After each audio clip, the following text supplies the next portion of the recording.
There is not a coherent strategy. That's why it's hard to analyze it and hard for journalists everywhere to try to make sense of this. The US is not under real threat from Venezuela in any way, not even from drug trafficking. But a lot of people in the White House think that it will be convenient for the US to be under a declared war, because that would allow the US to call into action, to invoke the Alien Enemies Act, which will make it even easier for Miller and ICE to deport people without even less due process.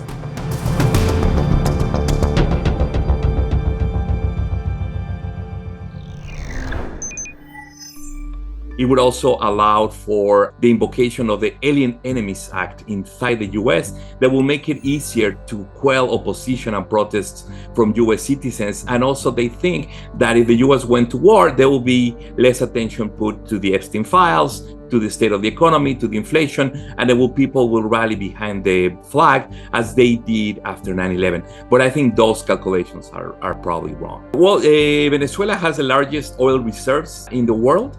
The ability to extract the oil has been declining through the years. PDVSA, which is the company that was in charge of oil exploration, was one of the top ones in the world, but they have been having a lot of economic, technical, personnel issues in the last years, so much that Chevron has gone in and done some work. So the Venezuelan economy depends to a large degree on the export of oil, most of it going to China. And there's a lot of oil tankers, even though they indeed carry a lot of oil, there's a lot of trade that is happening. And funny enough, the trade with the US through the agreement with Chevron continues.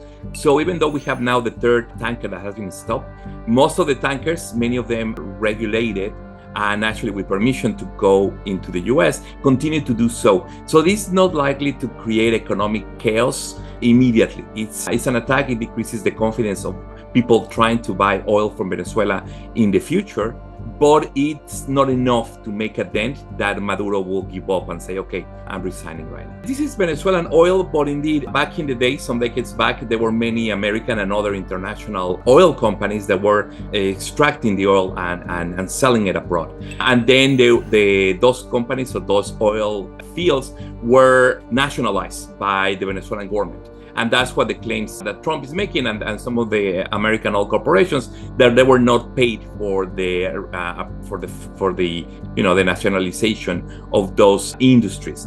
But this is an old complaint. It's again not one that guarantees probably an invasion. They could be dealt in many other ways, but that's the latest set of arguments that have tried to be made in the public sphere to justify these attacks. But I wouldn't be surprised if these justifications keep changing in the near future.